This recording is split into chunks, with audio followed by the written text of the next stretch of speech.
Agradezco al Colegio Panamericano del Endotelio y Pared Vascular y a la Sociedad Arter y Latam por haberme permitido participar dando esta charla de utilidad del ecodoppler en la evaluación del daño cardíaco y vascular por hipertensión arterial. Allí vemos que los pacientes evaluados con score clínicos, por ejemplo, en el grupo APROS, 1074 pacientes con hipertensión arterial, pudieron determinar su riesgo en mediano y bajo riesgo en 81 y 19% aproximadamente. Cuando a esta estratificación de riesgo se le agregó el ecocardiograma y un ecodoppler carotidio, se observó que los pacientes de bajo riesgo bajaban al 11%, de mediano riesgo al 36%, pero fundamentalmente aparecían un grupo de alto riesgo de casi el 50% de los pacientes que previamente habían sido evaluados como de bajo o moderado riesgo. Es por eso que en la evaluación ecocardiográfica podemos tener no solamente la determinación de la hipertrofia ventricular izquierda, como determinan casi todas las guías como lesión de órgano blanco en los pacientes hipertensos, sino, como vamos a ver, también podemos ver algunas partes funcionales.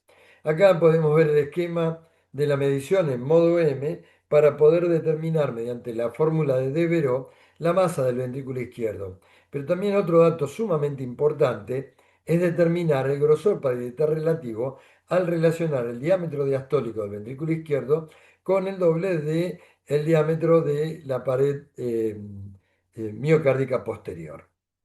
Y vamos a ver por qué esto es importante, porque no es solamente el hecho de saber si está aumentada la masa, sino la geometría de esa masa. Los software nuevos de ecocardiografía ya vienen incluyendo la determinación directa de la fracción de eyección en forma bidimensional por detección de los bordes del endocardio. Y así podemos ver determinaciones de masa ventricular izquierda mucho más precisas que con el modo M. ¿Por qué es importante determinar la hipertrofia ventricular izquierda? Entre otros trabajos, yo voy a citar simplemente del grupo de Verdecchia, donde vio que los pacientes hipertensos que presentaban una masa ventricular izquierda mayor a 125 gramos por metro de superficie corporal, tenían muchos más eventos en forma estadísticamente significativa que aquellos que no presentaban ese aumento de la masa ventricular izquierda. Pero otro dato importante de este mismo grupo es que aquellos que eran hipertensos, que tenían hipertrofia, si con el tratamiento revertían esa hipertrofia, mejoraban la mortalidad. No así aquellos que, a pesar del tratamiento, no lograban regresar esa hipertrofia ventricular izquierda. El otro dato importante, como yo les había adelantado, está en la geometría. Y acá podemos ver que si nosotros tenemos aumento de la masa y tenemos un incremento en el espesor parietal relativo, vamos a tener una hipertrofia concéntrica. Y como podemos ver en cuatro series diferentes, en poblaciones diferentes, con razas diferentes, los eventos a 10, 3 y 8 años, o la tasa de eventos por 100 pacientes año, es mayor en la hipertrofia concéntrica del ventrículo izquierdo, siendo menor en la hipertrofia excéntrica del ventrículo izquierdo y obviamente mucho menor en aquellos que tienen una geometría normal y una masa ventricular izquierda normal de su corazón.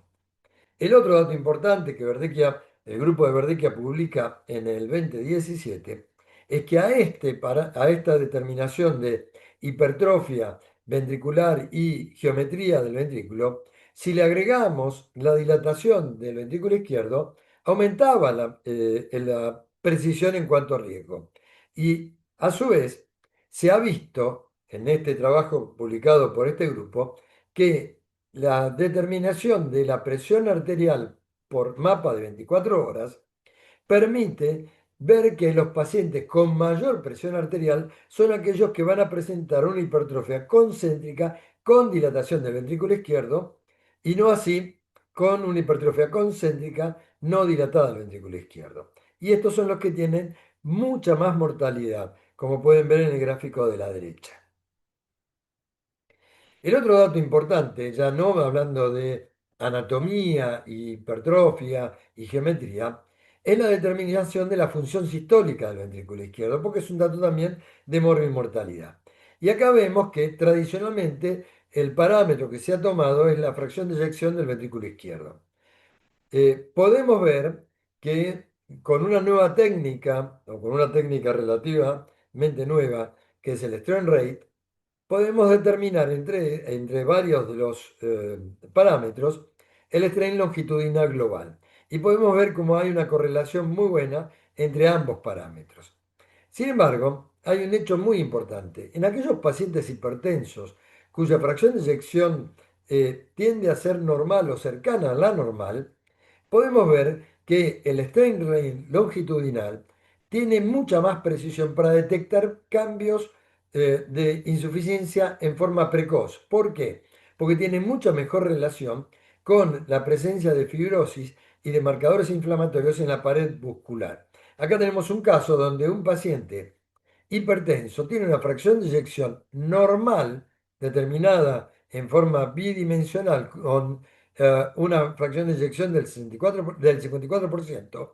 Sin embargo, cuando vemos el strain, presenta un strain longitudinal promedio de menos del 16, es decir, menos 16, lo cual ya muestra una disminución en la capacidad de contracción. Acá tenemos una correlación bastante buena entre fracción de eyección y strain longitudinal global. Y como pueden ver, nuestro caso eh, sería por fracción de eyección un valor normal, mientras que por el strain longitudinal ya está en una lesión borderline de esa función sistólica del ventrículo izquierdo. Por lo tanto, en la evaluación de la función sistólica del ventrículo izquierdo, provee una información adicional a la determinación de la hipertrofia y debería ser otro de los componentes en el informe de los ecocardiogramas. La fracción de eyección del ventrículo izquierdo continúa siendo la medición más ampliamente usada para describir esta función global del VI. Pero cuando tenemos un valor cercano a lo normal o tenemos presencia de síntomas que nos hacen sospechar la presencia de insuficiencia cardíaca, deberíamos pedir el strain longitudinal global. El otro dato que nos permite determinar el ecodoppler cardíaco es la evaluación funcional diastólica del ventrículo izquierdo. Y para eso tenemos el patrón de flujo mitral, el patrón de la velocidad de la vena pulmonar y la presencia del Doppler tisular. Quiero hacer acá una leve alteración, una pequeña digresión. Ustedes piensen que la velocidad del flujo mitral puede también, con el paso del tiempo, por presencia de envejecimiento de esa pared ventricular, ir apareciendo un grado 2 o hasta un grado 3. Entonces, no nos alcanza con medir el flujo mitral para determinar la disfunción diastólica del ventrículo izquierdo. Y acá es donde principalmente el Doppler tisular medido en la pared septal, en la parte proximal, y en la pared lateral, en la parte proximal también, con respecto al anillo mitral, nos permite determinar pacientes que ya tienen una disfunción diastólica. Es así que una onda E septal, tisular, menor a 5 y una onda E tisular lateral menor a 10, ya nos están hablando de que ese ventrículo no está relajándose adecuadamente. Y acá lo podemos ver cómo podemos usarlo. Y el otro dato importante para usar junto con el Doppler tisular es la relación entre la onda E mitral y la onda E tisular. Y acá esa relación, cuando supera los valores de 14 o 16, estamos viendo que se correlaciona muy bien con un aumento de la presión de fin de diástole del ventrículo izquierdo. El otro dato importante en la evaluación diastólica, de la función diastólica del ventrículo izquierdo, es la aurícula izquierda. Tradicionalmente se medía el diámetro de la aurícula izquierda en el eje longitudinal paraesternal. Luego se vio que como la aurícula izquierda tiene un crecimiento que hacia atrás que no podemos por ahí evaluarlo en forma adecuada con el diámetro, se le empezó a medir en área de 4 cámaras desde la punta. Pero también podemos ver, y está en el gráfico de la derecha, como la mejor curva ROC se obtiene midiendo el volumen de la aurícula izquierda indexado por superficie corporal, que consigue una curva ROC, un área abajo de la curva de 0,71. ¿Y esto es importante? Sí, es importante porque tiene un valor pronóstico. Fíjense, el volumen de la aurícula izquierda que sea mayor a 40 mililitros por metro cuadrado, nos está hablando de pacientes hipertensos que van a tener mayor MACE que el resto de los pacientes que tengan un volumen de la aurícula izquierda menor. O sea, que en pacientes hipertensos un patrón de flujo mitral normal bajo tratamiento puede indicar un bajo riesgo de desarrollar insuficiencia cardíaca. Todos los informes ecocardiográficos en pacientes con hipertensión arterial deberían incluir comentarios específicos acerca del grado de función diastólica, por ejemplo, el volumen de la aurícula izquierda indexado y también acerca de la presión de llenado del ventrículo izquierdo normal o elevada, usualmente basado en la relación E sobre E', lo cual nos va a permitir también tomar conductas terapéuticas, por ejemplo, si vamos a agregar o no diuréticos a nuestros pacientes. Y luego el Doppler, o el ecodoppler, nos puede servir también para evaluar las arterias carotídeas. Eh, Sabemos que el espesor de la pared carotídea, cuando supera el 1,5 milímetros de espesor y esa zona es mayor que el 50% del espesor intimal circundante, ya hablamos de una placa ateromatosa. Y acá pueden ver distintos estudios, distintas series, como el estudio ARIC, el norte de Manhattan, el estudio Rotterdam, el estudio MDSC, que son pacientes con distintas características, distinta edad, y que en seguimientos que van de 7 a 10 años, tratando de evaluar infarto de miocardio o muerte cardiovascular o stroke, en el caso del norte de Manhattan, muestra una G-ratio estadísticamente muy significativa y que supera la unidad.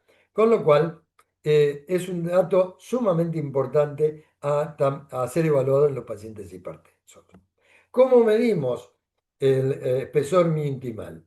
Tomamos el último centímetro distal de la carótida interna. Y allí, la mayoría de los software de los equipos nuevos presentan la posibilidad de medir en forma automática ese último centímetro y tener hasta 100 mediciones y luego sacar un promedio. En general está tabulado por edad, por sexo y por raza los valores normales de espesor mi-intimal y también por regiones. Eh, Básicamente, ustedes tienen un ejemplo abajo a la izquierda de un espesor de íntima media normal con un promedio de 0,5 milímetros y a la derecha un espesor de íntima media aumentado con un promedio de 1,04 milímetros. Eh, el espesor o el dato de espesor medio intimal ha sido un poquitito dejado de lado en el último tiempo porque que muchos trabajos consideran, y autores también, consideran que no agrega nada a la determinación de riesgo cardiovascular a los score clínicos. Sin embargo, en el metaanálisis publicado en el año 2022, el espesor medio intimal permite en forma estadísticamente significativa predecir, con un aumento, cuando se haya aumentado, valga la redundancia, su valor, una G-ratio que oscila entre 1,13 y 1,6, siempre superando la unidad, permite predecir el desarrollo de accidente cerebrovascular. Así que debemos medir el espesor de íntima media en los pacientes hipertensos.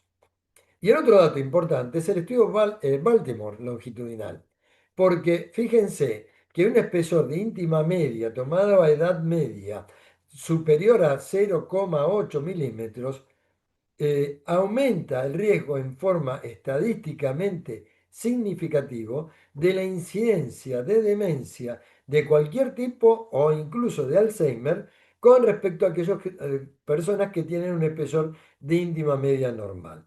Y la presencia de placas en forma bilateral, es decir, izquierda y derecha, también va a aumentar ese riesgo. Acá tenemos algunas imágenes de cómo debemos evaluar esas carótidas, tanto en forma con cortes transversales, luego en forma longitudinal, evaluando el espesor de íntima media, como lo pueden ver a la izquierda abajo, y luego también midiendo fundamentalmente el flujo en los segmentos proximales de las arterias vertebrales, tanto de izquierda como de derecha. Esto nos va a permitir, aparte de medir el espesor de íntima media, ver si hay presencia y número de placas carotídeas, dar la localización y extensión de las mismas, caracterizarlas con ecogenicidad, ecotextura, superficie, ¿sí? La superficie total de las placas de cada uno, presencia de componentes móviles y áreas anecoicas junto a la cápsula fibrótica y su significación hemodinámica. Así vemos clasificaciones, por ejemplo, como los americanos, donde ellos hablan fundamentalmente del espesor de esa placa, hablando de que grado cero es la ausencia de placa cuando el espesor de íntima media es inferior a 1,5 milímetros, o de un aumento del grosor cuando tampoco ese espesor de íntima media no supera el 1,5 milímetros. En cambio, ya hablan de un grado 2 cuando hay una protuberancia o una extensión difusa que va de 1,5 a 2,4 milímetros y hablan de una grado 3 cuando hay una placa ya que supera los 2,5 milímetros. Y acá a la derecha podemos ver cómo cuando hay una obstrucción del 70%, ya la alteración del flujo pasa a ser significativa y empieza a aumentar la velocidad a través de las arterias carótidas.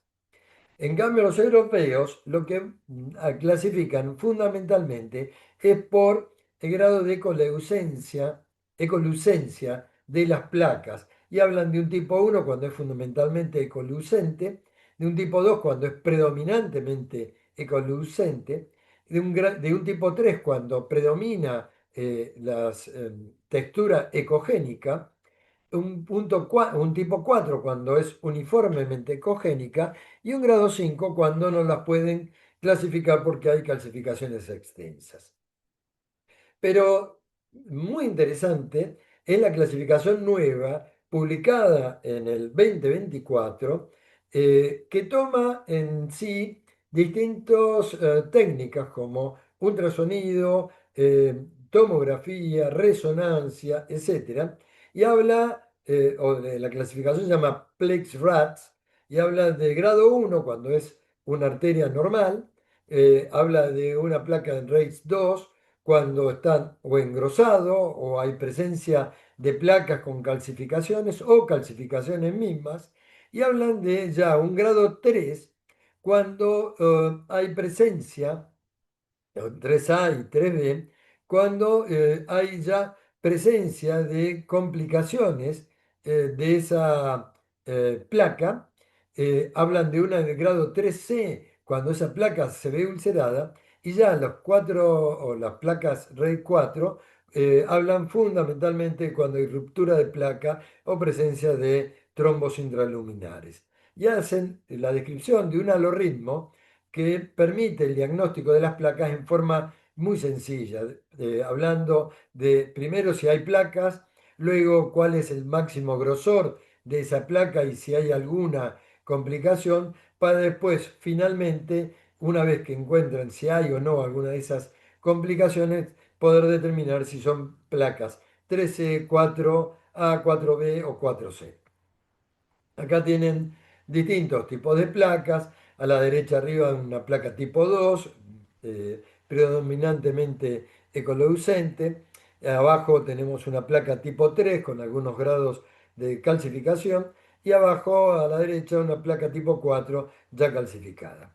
El otro tema era la localización, porque no solamente debemos evaluar las placas carotídeas. Fíjense que el riesgo de eventos cardiovasculares, teniendo o no teniendo placas a nivel de la carótida, aumenta en forma estadísticamente significativa. Pero también ocurre lo mismo con la localización femoral.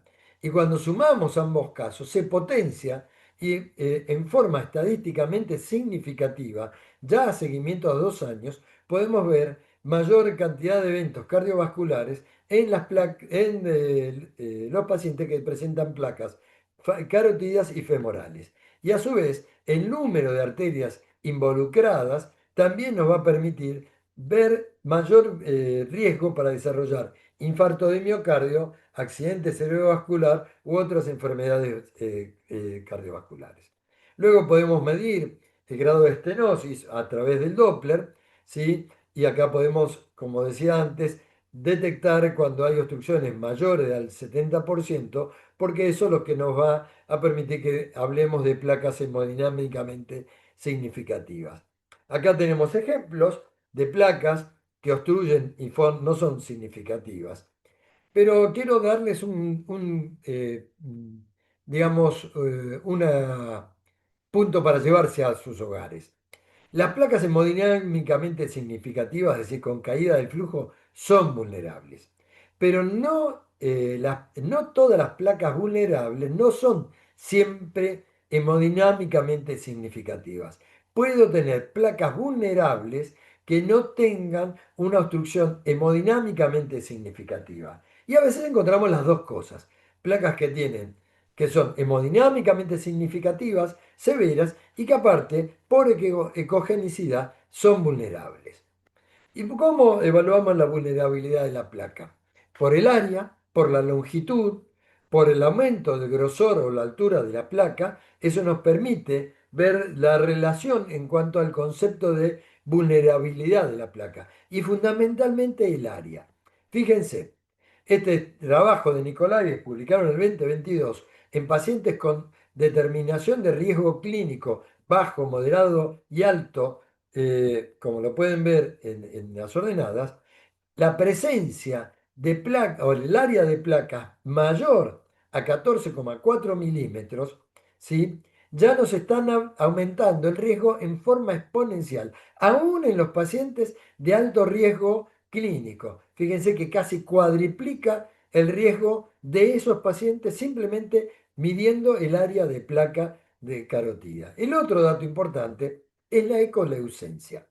Y la ecoleucencia nos permite, aún en pacientes, arriba tienen un ejemplo a la izquierda de una placa ecoleucente y abajo tienen un ejemplo de placa menos ecoleucente.